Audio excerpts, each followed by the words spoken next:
인생에는 참 갈등이 많은 것 같습니다. 갈등에서 시작해서 갈등 속에서 헤매다가 갈등하다가 세상을 떠난다 할 정도로 갈등이 많은 세상에 살고 있습니다. 아주 어렸을 때는 잘 기억이 없고요. 영락교회에서 한 6살까지 다니다가 먼 데로 이사를 갔는데 그 교회에서 구락부라고 하는 걸 했어요. 제가 기억나는 제 생애 처음 갈등이 이런 겁니다.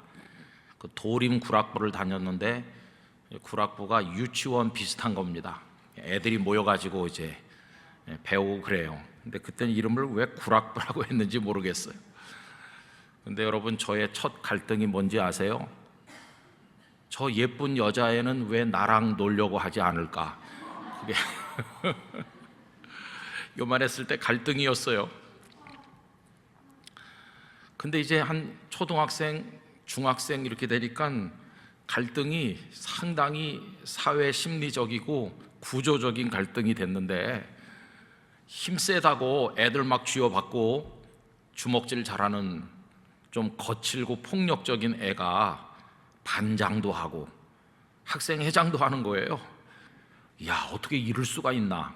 반듯하고 공부도 열심히 하고 모험생이 등장하면 그런 안 좋은 애들은 다 무대에서 내려와야 될 것 같은데 안 그런 것이에요. 오히려 모험생은 바보 취급을 당하고 나중에 보면 그 주먹도 쓰고 그런 애가 학생회장에 당선되는 거예요. 야, 이 세상이 왜 이런가, 이런 생각을 했죠. 근데 이제 어른이 되면서 보니까요, 알게 됐어요. 이 세상 자체가 그렇다는 걸 알게 됐어요. 이 세상 자체가 그런 곳이에요. 뭐 다들 느끼시고 계신 것이겠지만, 좀 선하고 올곧고 바른 사람이 등장하면 안 그런 사람들은 다 물러가줘야 되는 거 아닙니까? 그죠? 그런데 세상은 안 그래요. 우리 국민들을 대상으로 설문조사해 보면 정치인을 신뢰합니다, 이렇게 대답하는 사람이 아주 적습니다.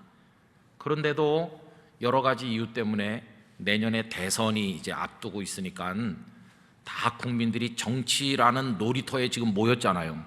모여가지고 손에 땀을 쥐는 게임에 지금 다 몰두하고 있지 않습니까? 그래서 매일 뉴스가 그런 거죠.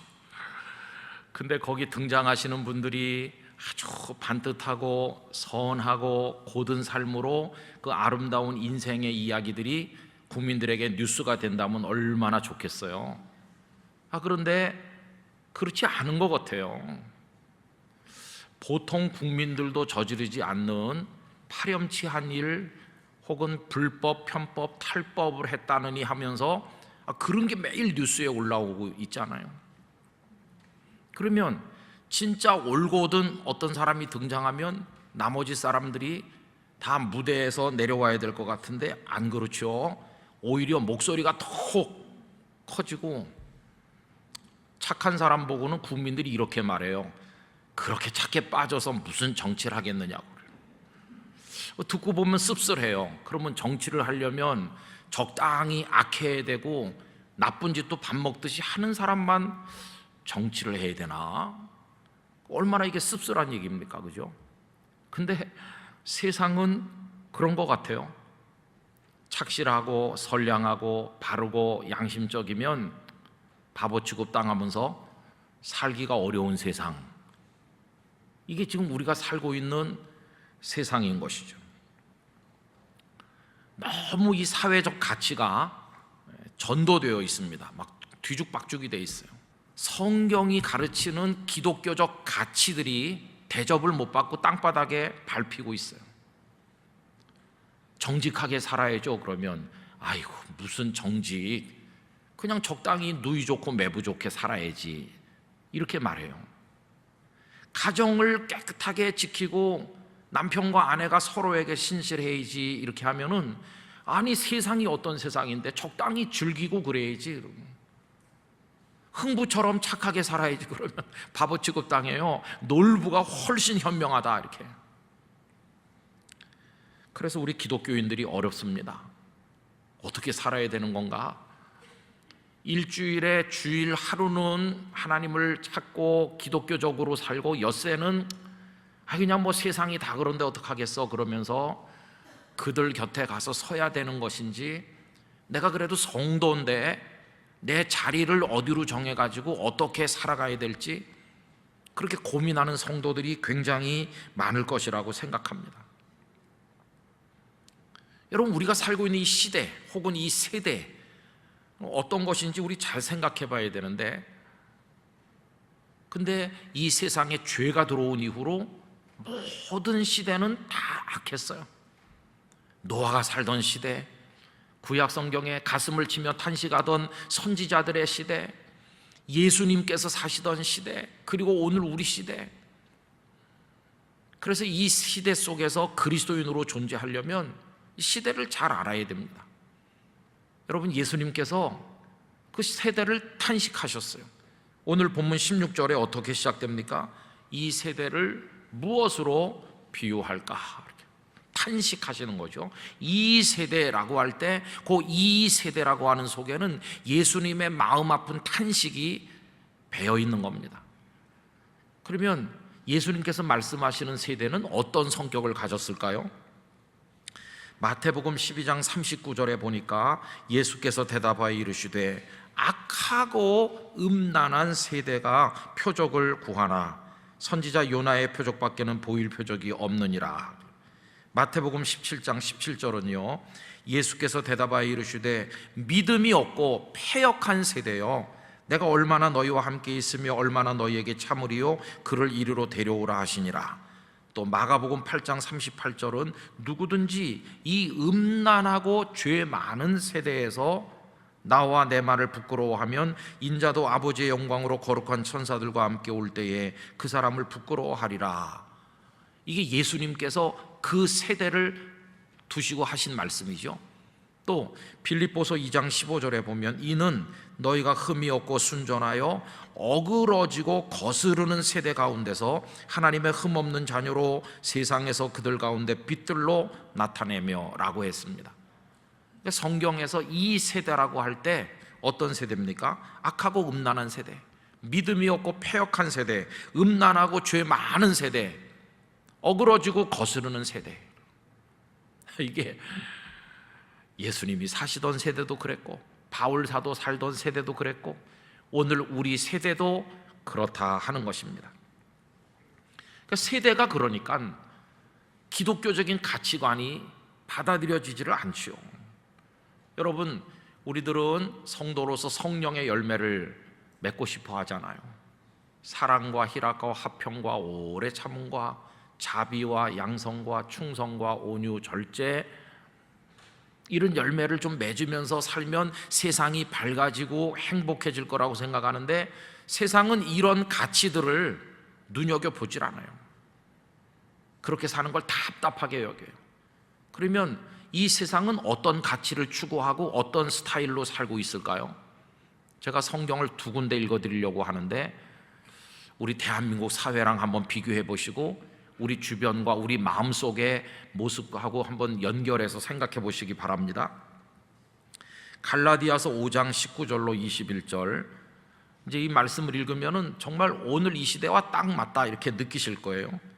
육체의 일은 분명하니 곧 음행과 더러운 것과 호색과 우상숭배와 주술과 원수 맺는 것과 분쟁과 시기와 분냄과 당 짓는 것과 분열함과 이단과 투기와 술취함과 방탕함과 또 그와 같은 것들이라. 우리 사회에는 하나도 없는 것들이네. 그렇습니까? 꽉 차 있는 것들이잖아요. 디모데후서 3장 1절로 7절은 이렇습니다. 너는 이것을 알라. 말세에 고통하는 때가 이른다. 지금 우리가 고통하는 때에 살고 있어요.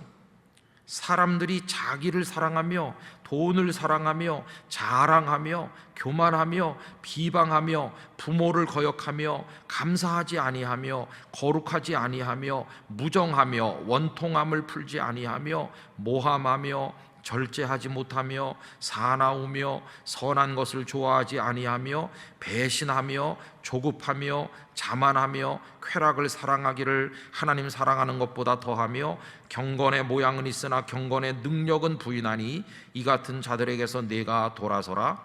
그들 중에 남의 집에 가만히 들어가 어리석은 여자를 유인하는 자들이 있으니 그 여자는 죄를 중히 지고 여러 가지 욕심에 끌림 받으여 항상 배우나 끝내 진리의 지식에 이를 수 없느니라.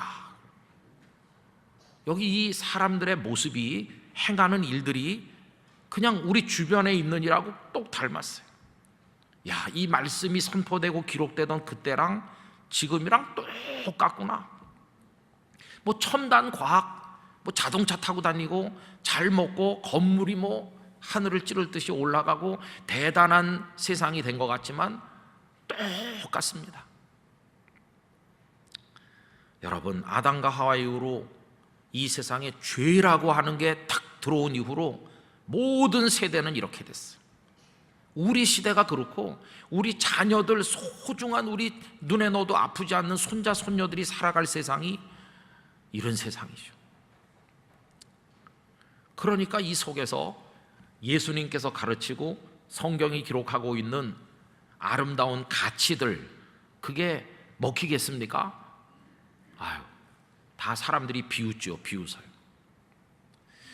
예수님께서도 당신께서 사시던 그 시대를 아까 말씀드린 것처럼 탄식하면서 이제 말씀하는 거죠. 여러분, 오늘 본문 16절과 17절을 보세요. 이 세대를 무엇으로 비유할까? 비유하건대 아이들이 장터에 앉아 제 동물을 불러 이르되 우리가 너희를 향하여 피리를 불어도 너희가 춤추지 않고 우리가 슬피 울어도 너희가 가슴을 치지 아니하였다 함과 같도다. 이 세상이 아이들이 장터에서 놀고 있는 것과 같은데 이게 잘 되려면 서로가 이렇게 반응을 보여야 돼요. 그런데 주님이 오셔서 아무리 뭐라고 그래도 반응이 없는 거예요. 두 가지 예를 들었는데 하나는 결혼식이고 하나는 장례식입니다. 피리를 불어도 춤추지 않는다. 지금 결혼식이 열려가지고 피리도 불고 악기를 연주하면서 기뻐하는데 그럼 거기 있는 사람들이 아이고 기쁘다 그러면서 같이 춤도 춰주고 축하를 해야 될 텐데 피리를 불던지 말던지 반응이 없는 거예요. 또 하나는 장례식 얘기인데요, 막 슬퍼서 우는 거예요. 그럼 옆에 있는 사람이 아이고 얼마나 마음이 아프세요, 같이 가슴을 치면서 이렇게 슬퍼해 줘야 되는데 너 울던지 말던지. 여러분, 이 얘기는요 세례 요한과 예수님을 향한 유다 사회의 악한 반응을 말씀하시는 거거든요. 18절과 19절에 보십시오. 요한이 와서 먹지도 않고 마시지도 아니하매 그들이 말하기를 귀신이 들렸다 하더니 인자는 와서 먹고 마시매 말하기를 보라 먹기를 탐하고 포도주를 즐기는 사람이요 세리와 죄인의 친구로다 하니. 세례 요한은 광야에 사셨죠. 메뚜기와 석청을 먹고 나시린으로 살았기 때문에 포도주 같은 거 입에 대지 않았죠. 그랬더니 사람들이 귀신 들렸다고 이제 비방하는 거예요. 또 예수님은 동네에서 사람들과 어울려 살면서 세리와 죄인들 곁에서 함께 잡수시고 세리 마태 삭개오의 집에도 가서 같이 어울리시고 불쌍한 사람들 이렇게 해주시고 하니까 이제는 뭐라고 말하냐면 먹기를 탐하는 자, 세리와 죄인의 친구 예수님을 향해서는 또 그렇게 퍼붓는 거예요. 그러면 요한은 먹지 않으니까 귀신 들렸다고 그러고 예수님은 잡수시니까 먹기를 탐한다고 그러면 먹어야 되는 거예요? 먹지 말아야 되는 거예요?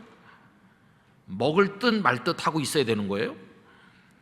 그러니까 그 유대 사회는 이래도 비난하고 저래도 욕하는 거예요. 어떤 장단에 맞춰야 될지 알 수 없는데 그럼 그 사람들이 왜 그렇게 하느냐? 그 본심은 따로 있는 거죠. 본심은 자기들의 욕망, 자기들의 기득권, 이거 지키려고 하는 거죠. 여러분, 요한이나 예수님께서 아무 영향력도 없고 사람들이 쳐다도 안 보고 저 변두리에서 조용히 사셨다면 유대 사회도 요한에 대해서나 예수님에 대해서 그렇게 하지 않았겠죠. 그런데 세례 요한이 그 판을 막 뒤집을 것처럼 보였거든요. 유대 광야에 요한이 등장하셔서 말씀을 외치니까 수많은 사람들이 몰려 나왔습니다. 요한이 요단강에서 회개의 세례를 베푸니까 사람들이 와서 다 자기 죄를 고백하면서 세례를 받았습니다. 심지어 메시아인가 이렇게까지 생각하면서 사람들이 몰려 나오니까 그 유대 사회를 주무르던 세력들은 위기의식을 느끼고 귀신 들렸다고 하더니 나중에 제수를 빼앗아서 아내로 삼은 그 헤롯의 부정한 결혼을 책망했을 때 헤롯과 헤로디아는 세례 요한을 참수해서 죽이지 않았습니까? 예수님도 그래요. 요한이 죽고 나니까 사람들은 이제는 조용해졌네 이렇게 생각했는데 웬걸요? 우리 예수님이 등장했더니 수만 명의 사람이 예수님을 따르고 임금님으로 추대하려고 그러고 그 말씀 앞에 무릎 꿇고 예수님의 능력 앞에 사람들이 다 모여드니까 이 사람들이 이제 유대 지도자들이 예수님을 비난하기 시작한 거죠. 먹기를 탐하고 세리와 죄인들의 친구다 이렇게 하다가 결국은 예수님을 십자가에 죽도록 몰아붙이지 않았습니까? 그 이유는 뭐냐 하면 다 자기들의 이익, 기득권 이거 지키려고 하거든요. 여러분 어느 나라 어느 사회든지 그 기득권과 자기 욕망을 추구하는 세력들이 얼마나 촘촘하게 세밀하게 이렇게 연결돼 갖고 블록을 형성하고 있는지 그 속에서 양심적으로 착하게 살려고 하는 성도들은 견뎌내기가 너무나도 어려운 거죠. 우리 사회에서 지금 우리가 경험하는 게 바로 그런 것입니다. 그래서 기독교적 가치가 먹혀들지 않아요. 겸손하게 살고 겸손하면 바본 줄 알아요. 남을 배려하고 양보하면 자기 밥그릇도 못 챙긴다고 그래요. 정직하면 앞뒤가 꽉 막힌 사람으로 비난받죠. 뭐 성실하면 뭐 저렇게 열심히 한다고 되나 이렇게 말하고 좀 절제하면 아이고 답답해 즐길 줄도 모르는 사람이야. 그런 세상에 지금 우리가 살고 있어. 바른 말하면 다 미워합니다. 아모스 5장 10절 무리가 성문에서 책망하는 자를 미워하며 싫은 소리 하면 다 미워하는 거예요. 정직히 말하는 자를 싫어하는도다. 얼마나 답답한 세상입니까? 그럼 여러분 어떻게 하면 좋겠어요? 이런 세상에 우리가 지금 살고 있는데 어떻게 하면 좋을까요? 그냥 다 어울려서 그렇게 성도의 자존감도 다 버리고 자존심도 버리고 그냥 거기 그냥 섞여 살면 될까요? 이에 대한 예수님의 대답은 너무나 단순하고도 분명합니다. 여러분 오늘 말씀 19절 맨 끝부분에 가서 보세요. 지혜는 그 행한 일로 인하여 옳다함을 얻느니라. 여러분 이 부분을 다 같이 한번 읽어보겠습니다. 지혜는 그 행한 일로 인하여 옳다함을 얻느니라. 아멘. 이게 예수님의 답이에요. 지금 현재는 그 사람들이 다 장악하고 그 사람들이 여론을 주물럭거리고 그 사람들이 권력을 장악했고 그 사람들이 세상을 손에 쥐고 있는 것 같지만 그 힘이 그 능력이 그들의 그 세력이 옳고 그름을 판단해 주는 게 아니고 그 속에서 하나님을 경외하는 믿음의 지혜를 가지고 바보 취급 당하면서라도 선한 행동으로 살면 그것을 통해서 옳다 인정을 받는 최후의 승리자가 된다. 이게 예수님께서 가르쳐 주시는 정답이에요. 나중에 하나님의 심판대 앞에 가면 지금 세상을 누가 장악했나? 그게 중요한 게 아니라 그 틈새에서도 누가 믿음의 지혜를 따라 하나님의 가르침을 따라 살았는가? 그것에 의해서 판단된다는 것이 무슨 말일까요? 그러니 너희는 이 악한 세대 속에 살고 있지만 지혜 있는 사람처럼 믿음의 선한 행위를 하면서 거룩한 영적 싸움을 끝까지 싸우라. 이게 예수님께서 우리에게 들려주는 말씀인 거죠. 여러분 북왕국 이스라엘의 아합 왕 시대를 보세요. 아합이 여호사밧 왕을 끌어들여 가지고 연합군을 편성해서 길르앗 라못에 쳐들어가려고 하는데 전쟁에 나가기 전에 우리가 이 전쟁을 하면 이길 건지 한번 선지자들에게 물어보자. 소집을 했더니 400여 명이나 몰려왔어요. 우리가 전쟁을 하러 가면 이길까? 하니까 그 선지자들이 왕이시여 올라가시면 대승을 거두실 겁니다. 다 가짜예요. 가짜. 거짓 선지자. 좀 찜찜하니까 여호사밧 왕이 이 사람들 말고 다른 선지자는 없냐고, 그래서 한 사람 데리고 왔는데 미가야 선지자가 왔어요. 미가야 선지자, 이 사람은 진짜였어요. 이 사람도 알아요. 미움받지 않고 사는 법, 미움받지 않고 살려면 올라가셔서 대승을 거두십시오 이러면은 미움받지 않죠. 그런데 미가야는 마지막 한 사람이 되기를 원했어요. 이 전쟁은 하나님의 뜻이 아닙니다. 이 전쟁에 나가면 당신은 살아서 돌아오지 못할 것입니다. 이렇게. 얼마나 미움받았습니까? 아합 왕이 저 녀석을 감옥에다가 집어넣어라, 그렇게 하고는 전쟁터에 나갔는데 어떻게 됐나요? 왕도 400명의 가짜 선지자도 거짓이라는 게 다 드러났고 마지막 한 사람 미가야가 옳았다고 하는 것이 증명됐잖아요.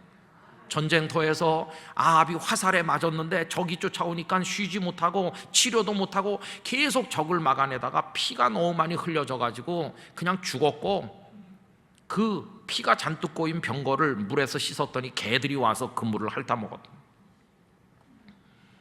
마지막에 가보면 누가 옳은지 하나님께서 증명해 주십니다. 그게 오늘 이 말씀이죠. 지혜는 그 행위로 인하여 옳다함을 얻는 것이. 여러분, 이 시대에 400명의 거짓 선지자 중에 한 사람이 되는 편안한 방법으로 살면 안 되고 마지막 한 사람 미가야가 되시기를 바랍니다. 우리 영락교회 성도들은 그렇게 사셔야 되는 거죠. 세상이 다 어떻게 하더라도 나는 하나님의 가르친 바를 따라 살겠습니다. 그래서 여러분, 세상이 어느 방향으로 가더라도 우리는 우리 믿음의 자리를 지켜야 되는 것이에요. 남들이 어떻게 결혼을 하고 어떤 가정을 이루더라도 우린 아들과 딸이 거룩하게 결혼해서 믿음의 자녀를 낳고 하나님의 말씀을 따라 살도록 우리 가정을 이어나가야만 될 것입니다. 사람들이 어떤 향락을 추구하더라도 부부간의 믿음의 정절을 지키면서 깨끗한 자녀들을 키워야 될 것입니다. 남들이 속이고 부정하더라도 우린 양심을 따라 정직하게 살아야 될 것입니다. 그게 성도가 이 시대를 넘어서서 사는 방법입니다. 이 시대에 쓸려 내려가는 게 아니라 이 시대를 뛰어넘어서 영원한 세계를 바라보는 사람답게 그렇게 우리는 살아야 되는 것이죠. 그리고 여러분, 세상이 우리가 하는 말, 하나님의 이 귀중한 가치를 듣든지 말든지 안 듣더라도 우린 계속 말해야 되는데 이게 복음을 전도하는 것입니다. 세상이 듣든지 안 듣든지 우리는 하나님의 말씀을 선포해야 될 사명이 있는 줄로 믿습니다.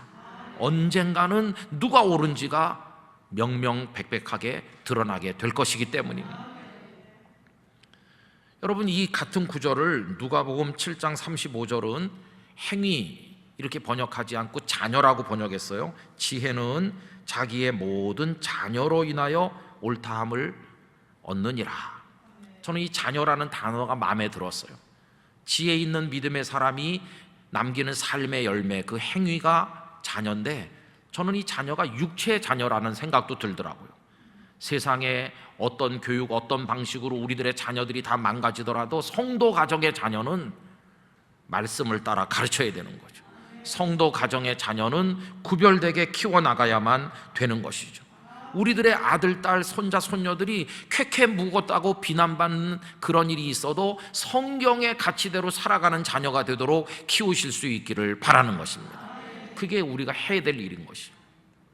지금 학교 교육이 다 무너지고 세상에 얼마나 악하고 더러운 것들이 우리 자녀들의 영혼을 사로잡고 있는지, 그 속에서 이 하나님의 가르치시는 삶의 가치를 우리 자녀들에게 알려주어야만 될 것입니다. 우리가 세상을 설득하지 못해도, 세상을 변화시키지 못한다 할지라도 오히려 우리가 코너에 몰린 소수처럼 소외당하고 비난받고 욕을 얻어먹는 일이 있다고 할지라도 우리는 지혜 있는 믿음의 사람으로 끝까지 버텨서 이 시대를 뛰어넘어 살아감으로써 마지막에 옳다고 인정받는 성도가 되어야만 할 것입니다. 여러분, 장터의 아이들이 반응을 보이지 않는 것 같은 세대에 사셨지만 그렇다고 예수님께서 당신의 가르침을 포기하셨나요? 예수님은 끝까지 가르치고 끝까지 선포하시다가 십자가를 향해 올라가셨는데 우리도 그런 각오를 가지고 오늘 이 어두운 대한민국 사회에서 성도의 등불을 밝혀야만 될 것입니다. 언젠가 우리가 살았던 그 길이 옳은 길이었음이 드러나게 되는 날, 하나님께서는 우리 머리 위에 상급을 주시고 면류관을 씌워 주실 것입니다. 여러분, 그때까지 성도다운 삶으로 하나님 앞에 꿋꿋하게 서시게 되기를 간절히 기원합니다.